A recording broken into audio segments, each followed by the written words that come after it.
Ladies and gentlemen, good day and welcome to the Tega Industries Limited Q4 and FY2023 earnings conference call organized by Orient Capital.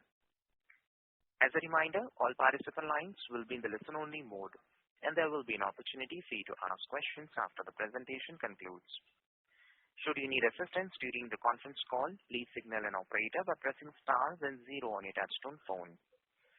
Please note that this conference is being recorded.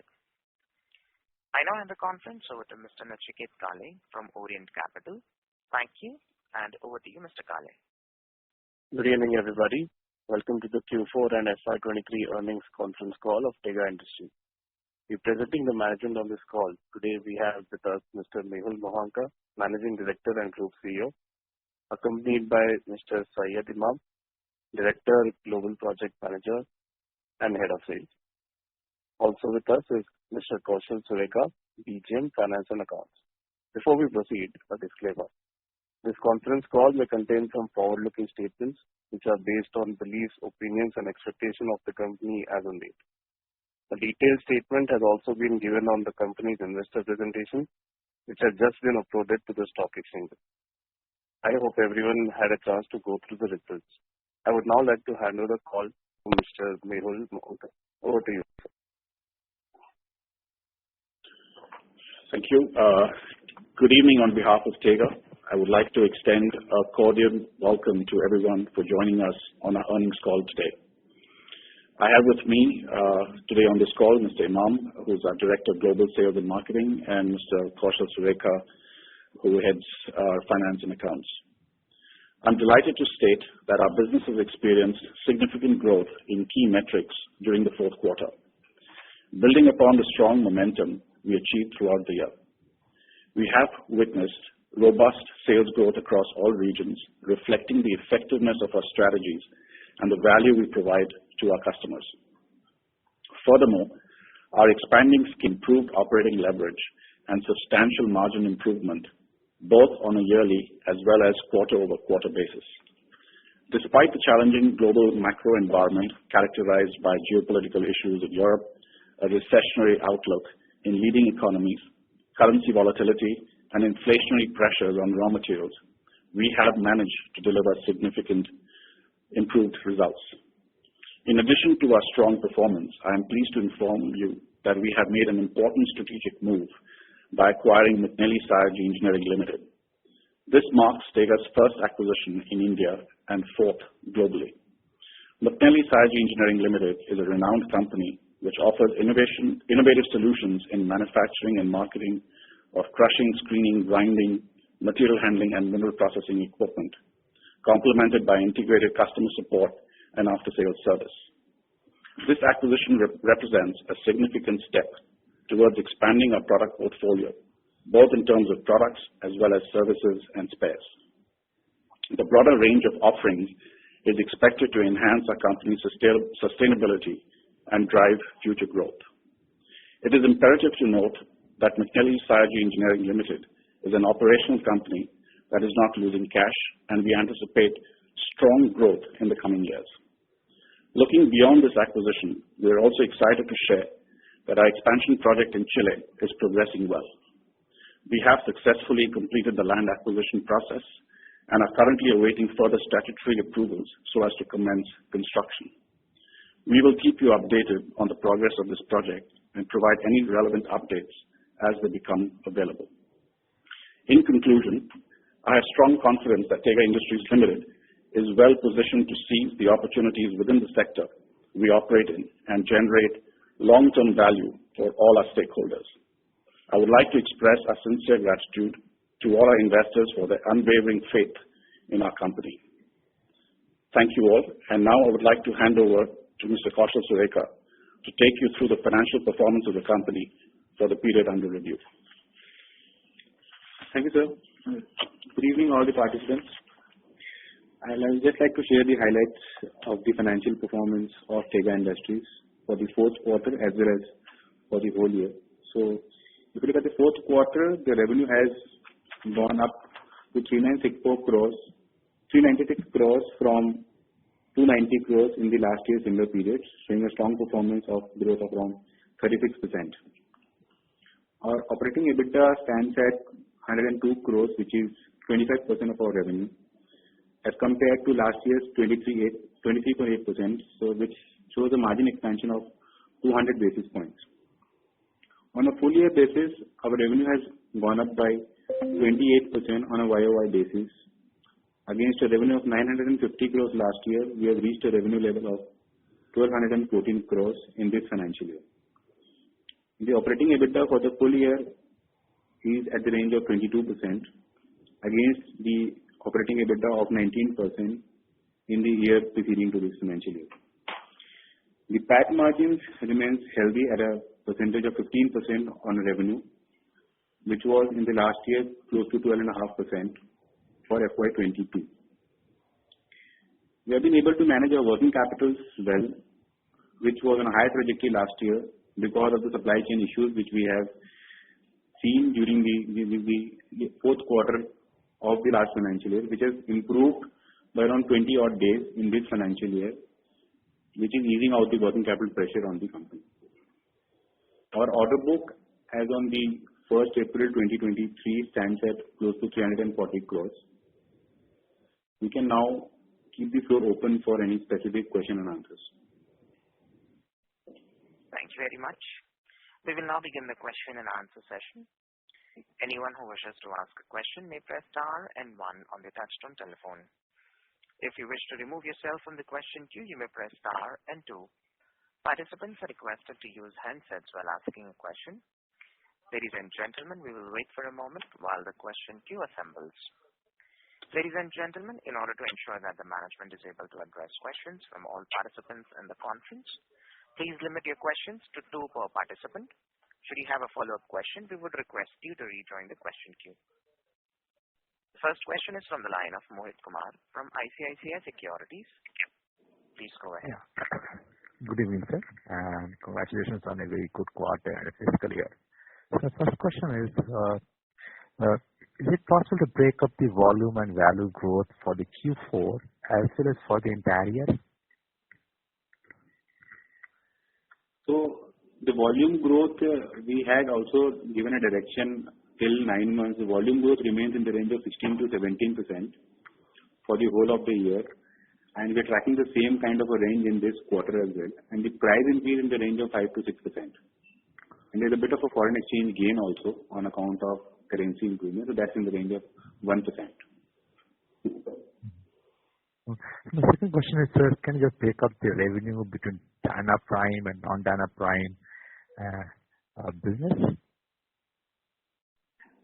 So Mohit, this is a bit strategic, and we would refrain from giving specific information breaking Dana Prime and mill business, because that's something which we are now noticing is becoming a little difficult for us to share this information, because as a strategic information we will prefer to share the information at the overall business level maybe, but not split into Dana Prime and the traditional liners. So is it possible to share this with Chile Australia breakup, or do you think this is? Not really. You can see the segmental breakdowns as part of the annual report when it goes. Understood. Sure. I'll do that, sir. My last question is, sir, what kind of the synergies expect from the acquisition of the McNally Fire Engineering, and what is your plan to scale up this business over, let's say, medium term, 3 to 5 years? See, McNally Fire was an operational company, and it's a kind of a backward integration for us, because they are into an equipment space and we provide spares which are getting installed into those equipments as well. So this opens up a new market domain for Tega as well, as they are not into the equipment space, and the size of the market in the equipment space is pretty big as compared to the spare businesses. So McNally will open up that market from the equipment side, and from a Tega perspective, this will also add value, because we will have more installed equipment bases of our own group companies, so which will add an advantage to us. Is it possible to take the business international? Sorry? Is it possible to sell the equipment to the Chile and the other markets, Australia, etc.? Tega has been a global company, and we export 80-85% of our business in the foreign geographies. So McNally also, as and when the product portfolio matures, we will definitely take that company also to the global market, and it is very much possible that we take to the export markets. Understood, sir. Thank you and all the best, sir. Thank you. Thank you. Thank you. The next question is from the line of Dhiral from Phillip Capital PCG. Go ahead. Yeah, good evening, sir. Thanks for the opportunity and congratulations for the very strong set of numbers. So if I look at your FY23 gross margins and if I compare it with the FY22, sir, our gross margins are down almost 100 to 110, bits. Wherein, this year we have seen, everything, cooling off from commodity to, shipping and everything. But, our margins have fallen on a YOY basis. So any particular reason for that, sir? So if you have heard our previous earnings call, it typically takes us 2 quarters to pass on the benefits or even the increase in the prices to our customers. So it is a little lag which happens. So you are right that it is showing a dip in terms of the overall margin, but if you see on a quarter-on-quarter basis, we are improving, and that is how the increased price is getting transferred to the customer. So in the coming quarters, if this remains the situation, you might see a margin improvement as well. So we still, targeting of 60% kind of a gross margins in our business? Or with the acquisition of the McNally Engineering, we are targeting even higher gross margin, sir? No, equipment business will not have a higher gross margin than our regular business. That's not something which is possible and sustainable in this space. If you look at the merged entity level, our margins will probably dip as a percentage from here on because equipment business will have a lower margin definitely. So what will be our guided range for FY24-25, sir, along with this acquisition now? A bit too early to answer this question, Dhiral, because it's just been 2 or 3 months we are into this company, and it will take some time for us to give any kind of a guidance to the market till the time we exactly assess the situations. Okay, and so when I look at our gross block for FY23 or maybe the net block, sir, it has risen substantially from 170 crore to almost 308 crore. So how much that of is of the standalone Tega or maybe overall Tega, and how much that of the McNally Engineering, sir? So most of it is from McNally Sayaji. With the new acquisition is coming with a gross block of around 170 odd crores at a fair value level. Okay. And sir, can you just quantify, sir, what was the overall growth of Dynaprime that we have seen in FY23 as a whole, or maybe the overall mill liner growth and the non-mill liner growth?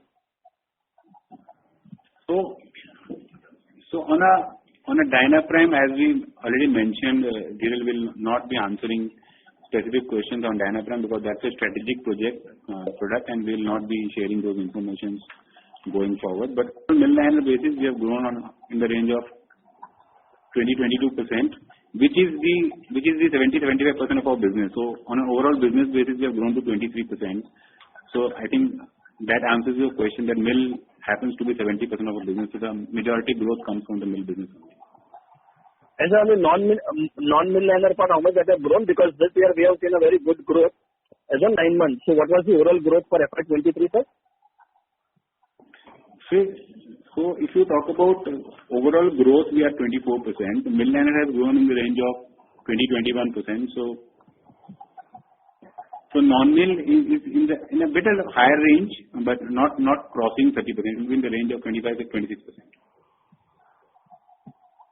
Okay. And so this acquisition of McNally Engineering, so does it help only for the backward integration part, or is there any revenue benefit that will flow to the P&L, sir, in FY24?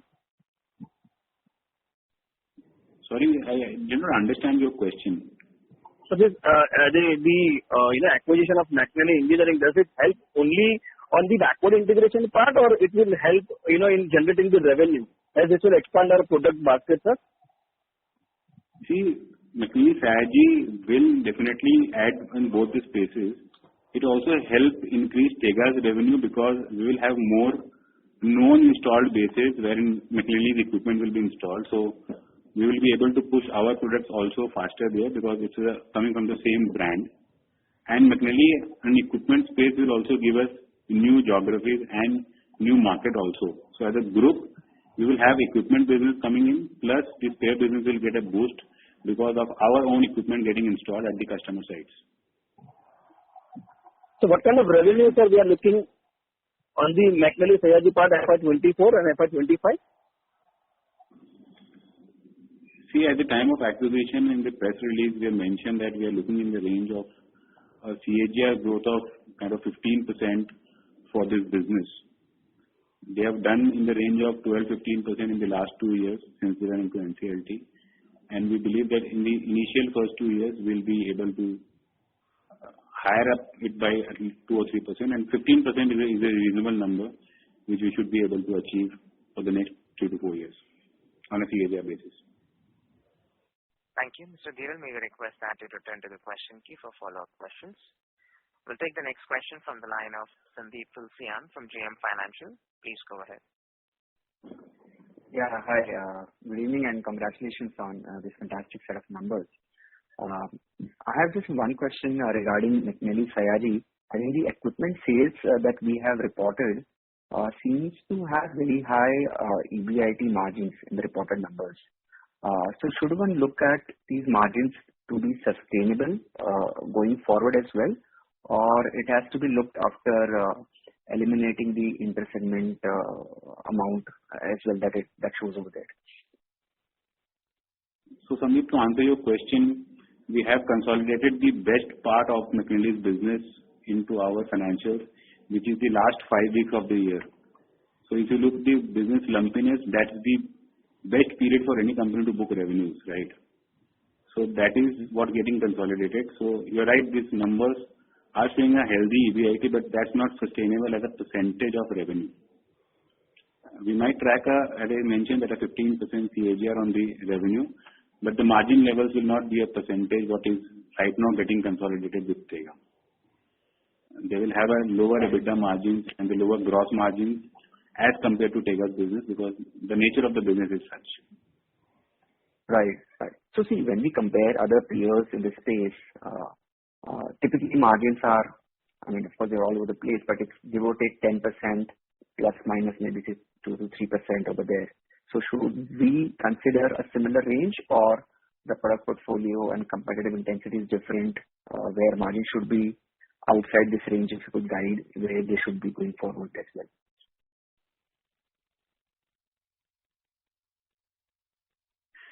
Sandeep, we would love to answer this question maybe from Q2 onwards, once we get a good sight of the business, more close sight of the business, to give a better guidance to the market on this. So right now, I think it will be very premature for us to give any kind of a commitment or a directions to the market on this. Fair enough. And also from a capital allocation perspective, just want to understand what is the kind of capex we have planned in this entity, and are there any other product gaps which we're looking to address through future acquisitions, because the cash flows continue to remain very strong. So from a capex perspective, as part of our resolution plan, we have said that we might infuse around 10-15 crores into the company based on the needs at each of the locations. From a product gap perspective, this adds a significant amount of a product portfolio in our whole scheme of things. The next round of capex, the next round of acquisition is something which I will not be able to comment right now, but as you all know, that Chile, we are coming up with a greenfield project, so there is enough amount of capex plans which is on the plate, and the capital allocation for the next 1.5 years will be towards Chile and some bit of capex in geographies like Africa and in India. Mm-hmm. Fair enough. All right. Thank you so much for taking these questions. Thank you. Thank you. Reminder to the participants, anyone who wishes to ask a question may press star and 1 at this time. The next question is from the line of Sahil Sangvi from Monarch Network Capital. Please go ahead. Yeah, good evening. Thank you for the opportunity and congratulations for excellent set of numbers. My first question is, can you give me the breakup of what were the revenues from McNally Sayaji and 4Q? I mean, out of the 396 crores, what was the revenue contribution from McNally? So if I could just put you just a brief number, the total revenue from McNally Sayaji, which is getting consolidated for the 5 weeks, is in the range of 35 crores. 35 crores. Okay. And will you be able to give? Sorry? It is for the period from 24th February till 31st March. Yeah, so that's 35 crores, right? Right, 35. Yeah. And what's the FY23 revenues that McNally Sayaji has done? So as a company, they have done close to 190 crores for the full year. So this, this is different from the entity we have acquired? Sorry? This is different from the entity that we have acquired? I mean, the assets that we have acquired, 190 crores, it's fair to assume that the assets that we've acquired has done a 190 crore revenue? 190 was for full year, and we have acquired this entity at the end of February. So we will be only consolidating that portion of revenue which has accrued to them post our acquisition. I get it. My second question would be, if you can just give some more details on the capex that you want to do on the mother business, as in the Tega side of the business. I mean, how much you want to spend and on what aspects, and as a location, and what what kind of growth capex are you spending on what front? So on a larger capex side, we already have plans for consolidating our operation and expanding capacity in Latin America. So which is a greenfield project in a way for us. We do have a bit of an expansion project of adding some capacities in Africa and in India. And with McNally Sayaji coming into our fold, we have allocated a portion of our capital to the tune of around 15 odd crores to put into this business to meet up the product gap wherever we find that the market is ready to take our products and we can build up the capabilities faster. Yeah, so if we just need clarification on the Latin America, Africa, and India spend. I mean, how much would that be, and over what period? Whatever is. Overall project cost perspective, it is close to $20 million capex. So the land acquisition part is already done. We are waiting for environmental clearances from the regulators, and that will be. We expect that to happen by another maybe a quarter or two. And once that is there, the project will be at full swing, and then the spend will start happening.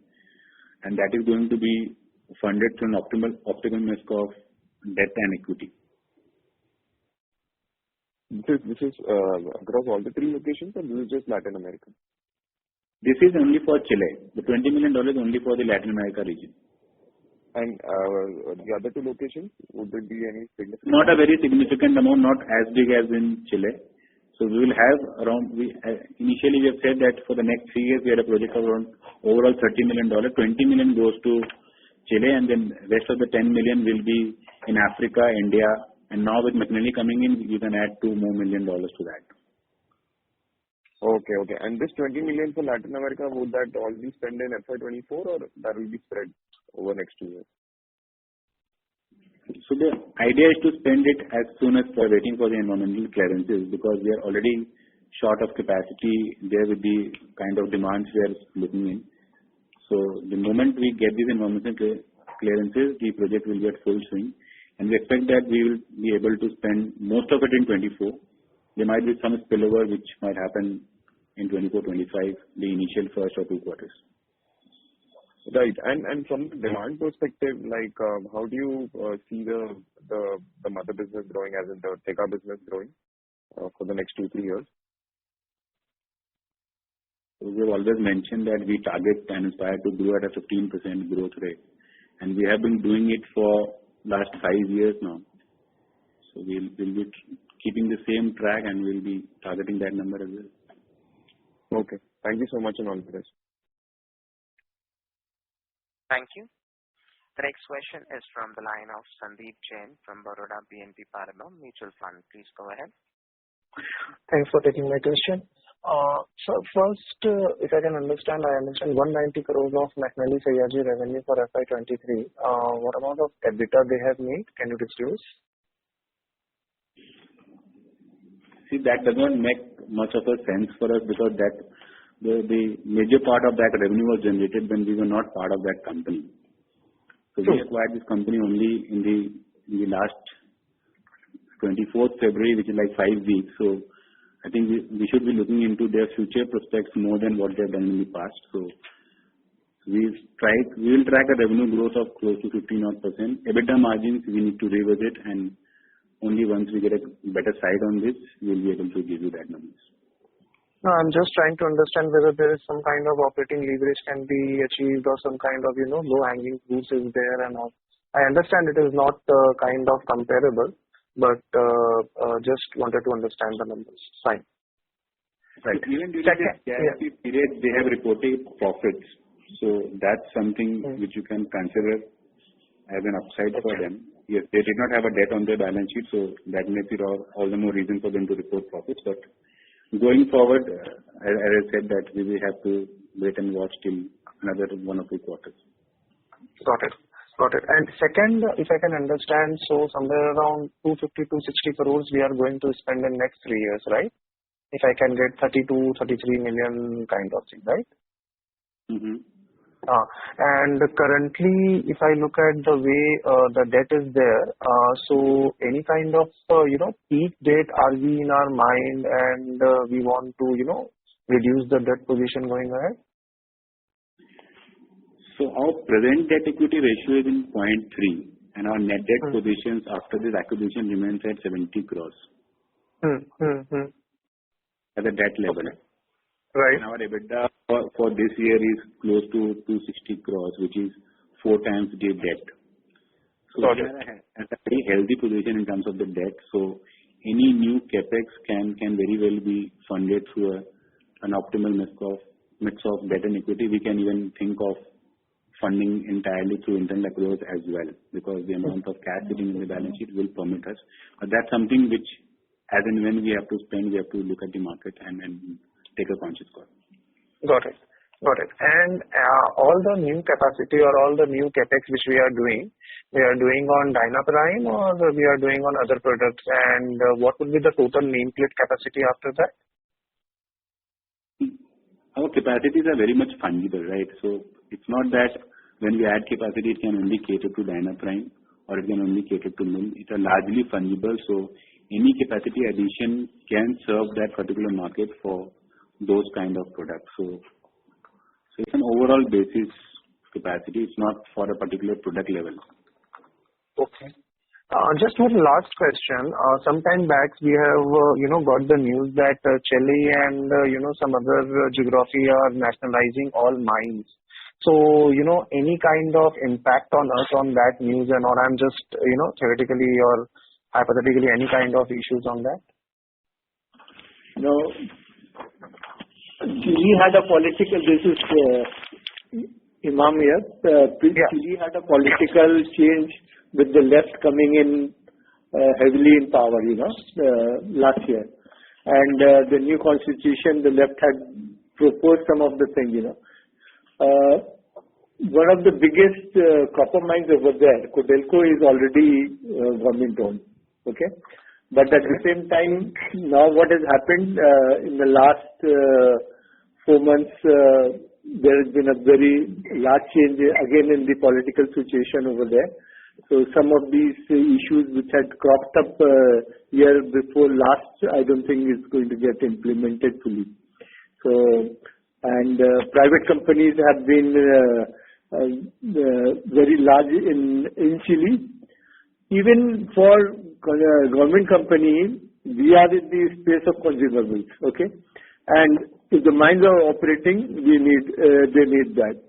So for us, although we are there in Chile with both government space, which is Codelco, we are also there with the private Chile distance. Chile being 40% of the total copper production in the world, I think going forward, any government will be very difficult to change drastically over there. So based on latest development, we think things will continue as it is.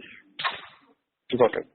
And just, kind of data keeping. So Codelco growth, that is the government mine in Chile, is more or less same compared to the private mining growth, or they are working at a different scale?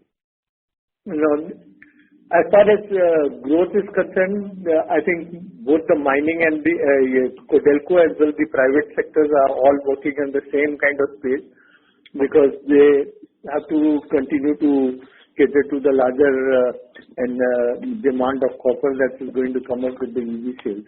So I think everyone is tuned into how to add capacity, how to increase productivity. Got it. Thank you, sir. That's it from my side.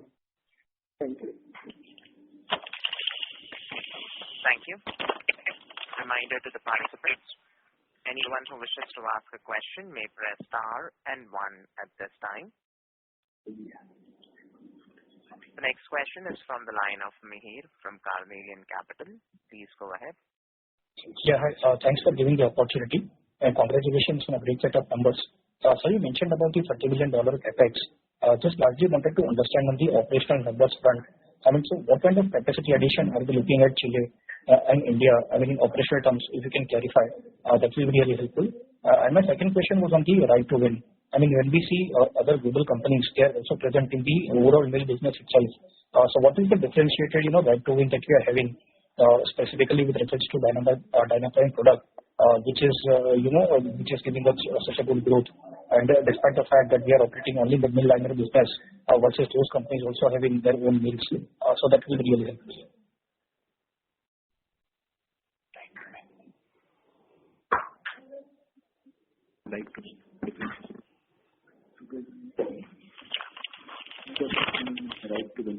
Can you just once again repeat your question? Yeah, sure. So my second question was on the fact that there are global companies which are also operating in the overall mills business, versus we are primarily operating in the mill liner business. So despite we operating in the lesser smaller part of the segment, so what is the differentiation of right to win that we are having? We are able to win with contracts, have good revenue growth, despite operating in just the mill liner segment and not the entire mill. So, if I can answer that, this is Mehul. If you look at our entire historical growth, the reason why we have continued to deliver growth in mill lining segment is because we have very clearly been able to differentiate ourselves from the other competitors or other companies which supply both mill and linings or just the mill. So there's a clear distinction that the customer makes in his mind when he sees a proposal from us because we deliver value in terms of both engineering and performance. So that's how we differentiate ourselves. And now having bought McNally, which manufactures grinding mill itself, that's where the integration or the backward integration and the opportunity to now combine our linings with the mill also presents itself as a future growth opportunity. Sure. And just on the capex side, you mentioned about $30 million. This is the operator. So please use the handset mode. The audio is not clear from your line. Yeah, is this audible? Yes, sir, please go ahead. Yeah, sure. So just on the capex side, it's $30 million number you mentioned. If you can clarify what in terms of addition, operational terms, what in million tons per annum are we looking to add at Chile and Dahej from this $30 million? That will be really helpful. So from the capacity in Chile, we will be able to generate our revenue levels at a peak level by FY30 in the range of $70 to $80 million from here on. So it will kind of double the revenue from present level in the next 5 to 6 years with this capacity. And for Dahej also, this will add at least 7 to 8% on our top line once this spend is done in Dahej and in South Africa. Sure. Yeah, sure. That's it from my side. Thank you very much. Thank you. The next question is from the line of Shirom Kapoor from Prabhudas Lilladher. Please go ahead. Hi, thanks for the opportunity. Could you help us with the utilization levels at each plant for FY22 as well as FY20? See, capacity utilization, as I mentioned, we are not a kind of a commodity or a grinding media wherein we can say tonnage is our capacity. But on an overall revenue basis, we see that we are right now operating at in the range of around 60% from our overall capacity utilization, and it is largely same across location. Yes, in Chile, we are higher capacity utilization. That is why we are topping up the capacity and creating more capabilities in Chile. So there we are at higher capacity utilization, which is calling for a capex to be spent in the next 2 years. But on overall company level, we are at 60%. Okay, understood. And similarly now for the new acquisition MSCL, you guided for 15% growth going forward. So that will be on the 190 crores. This is a 100% acquisition, right? So the 190 crores, which they did in FY23, you're projecting for 15% CAGR on that for the next few years. Is that correct? Yeah, you're correct. And I might have missed this earlier, but is there any margin guidance that you can give us on the new subsidiaries going forward, which they can achieve? Not now. Maybe 1 or 2 more quarters from here on. Okay, understood. Thank you. That's all from my end. Thank you so much. Okay. Thank you. Ladies and gentlemen, in the interest of time, that was the last question. I now hand the conference over to the management for closing comments.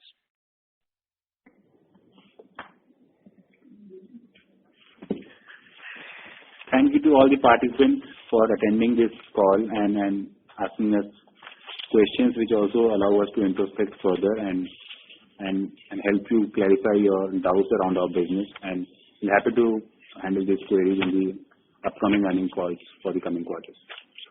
Thank you. Thank you. Ladies and gentlemen, on behalf of Tega Industries Limited, that concludes this conference call. Thank you for joining us, and you may now disconnect your lines.